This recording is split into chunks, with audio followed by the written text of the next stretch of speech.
Assalamualaikum warahmatullahi wabarakatuh. Terima kasih atas kesempatan yang diberikan. Saya Siti Unaidah. Di sini saya akan memaparkan video pembelajaran saya tentang beriman kepada kitab-kitab Allah Subhanahu wa Ta'ala. Yang kedua, 4 jenis kitab-kitab Allah dan para pengikutnya. Yang pertama, kitab Taurat diturunkan kepada Nabi Daud alaihissalam. Yang kedua, kitab Zabur diturunkan kepada Nabi Musa alaihissalam. Yang ketiga, kitab Injil diturunkan kepada Nabi Isa alaihissalam. Dan yang keempat, kitab Al-Quran diturunkan kepada Nabi Muhammad SAW. Pokok-pokok ajaran yang ada di kitab Taurat seputar akidah atau tauhid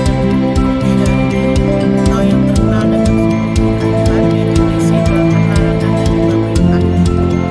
Yang pertama, jangan ada padamu ilah lain yang tidak benar. Yang kedua, jangan membuat patung dan jangan berlama-lama. Yang ketiga, jangan kamu menyebutkan Allah dengan sia-sia. Ingatlah kamu akan hari Sabat supaya kamu bersyukur dia. Berilah hormat kepada bapak ibu. Jangan membunuh sesama manusia. Larangan membuat zina, larangan membuat saksi palsu, dan larangan berkeyakinan menggunakan orang tua. Selanjutnya adalah pokok ajaran yang ada pada kitab Zabur, berisi tentang yang pertama, isi kandungan kitab Zabur berisi pujian kepada Allah atas segala nikmat. Yang kedua, kitab Zabur berisi zikir, doa, nasihat, dan hikmah.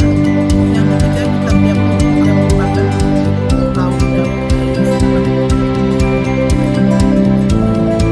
Pokok-pokok ajaran yang terdapat pada kitab Injil itu berisi yang pertama, isi kandungan kitab Injil adalah ajaran karena pada masa itu orang-orang Yahudi sedang dilanda kerakusan dan utamakan kepada harta.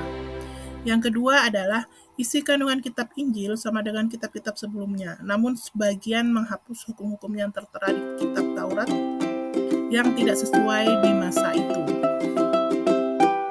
Yang terakhir adalah pokok-pokok kitab Al-Quran, antara lain satu, tauhid, yakni tentang keimanan kepada yang gaib dan akhirat. Yang kedua, syariah, itu berisi tentang hukum-hukum Allah. Yang ketiga ada akhlak, yakni tentang pedoman berakhlak beribadah. Yang tentang ketentuan hubungan manusia dengan Allah. Yang ketiga itu muamalah, yakni tentang ketentuan hubungan dalam kehidupan sosial. Yang kelima ada sejarah, berisi tentang kisah-kisah para nabi dan rasul terdahulu yang akan mengandung wa'ad dan wa'id, artinya janji Allah kepada orang yang beriman dan kepada orang yang kafir bahwa akan ada hari pembalasan.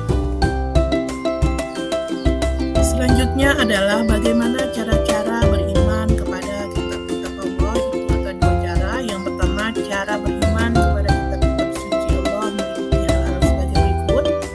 Yang pertama adalah beriman dan meyakini bahwa kitab-kitab suci tersebut diturunkan dari Allah Subhanahu wa Ta'ala. Yang kedua, beriman dan mempercayai nama-nama kitab suci yang kita ketahui. Kemudian yang ketiga, meyakini kebenaran informasi yang terkandung di dalamnya dan mengamalkan kitab yang terakhir dan menghapus kitab-kitab sebelumnya.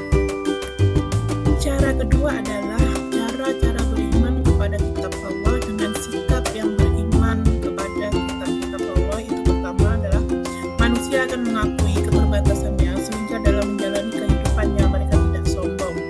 Yang kedua, orang-orang mengimani kitab Allah dapat belajar dari orang-orang yang hidup pada masa lampau. Yang ketiga, orang-orang yang mengamalkan isi kitab terlihat dari sikap kesehariannya, yaitu bersikap jujur, amanah, bersyukur, bertanggung jawab, disiplin, dan sebagainya. Kemudian bagaimana caranya menampilkan sikap mencintai Al-Quran sebagai kitab Allah? Itu yang pertama, dengan sering-sering membaca Al-Quran secara rutin. Kemudian kedua, memahami isi Al-Quran. Yang ketiga, mengamalkannya dalam kehidupan sehari-hari. Selanjutnya adalah apa saja hikmah dalam beriman kepada kitab-kitab Allah. Yang pertama itu dapat memperkuat keimanan kepada Allah, bagaimana perilaku yang baik dan benar dalam kehidupan sehari-hari. Yang kedua, mengetahui dan membedakan mana yang baik dan mana yang buruk, karena dalam kitab suci dijelaskan tentang bagaimana cara berperilaku baik sebagai makhluk sosial maupun individual. Yang ketiga, hidup manusia menjadi tertata karena adanya pedoman yang bersumber daripada kitab suci. Yang keempat, memupuk sikap toleransi karena kitab-kitab Allah selalu memberikan penjelasan tentang penanaman sikap toleransi. Artinya adalah kita harus selalu menghormati dan menghargai pemeluk agama lain. Yang kelima, menambah ilmu pengetahuan karena kitab Allah selain berisi perintah dan larangan juga berisi pokok-pokok ilmu pengetahuan. Kemudian selanjutnya, memberikan pengetahuan sejarah tentang kehidupan orang-orang terdahulu agar menjadi pelajaran hidup dan berharga bagi umat manusia. Demikianlah video pembelajaran dari saya tentang beriman kepada kitab-kitab Allah. Semoga bermanfaat. Sekian dan terima kasih. Wassalamualaikum warahmatullahi wabarakatuh.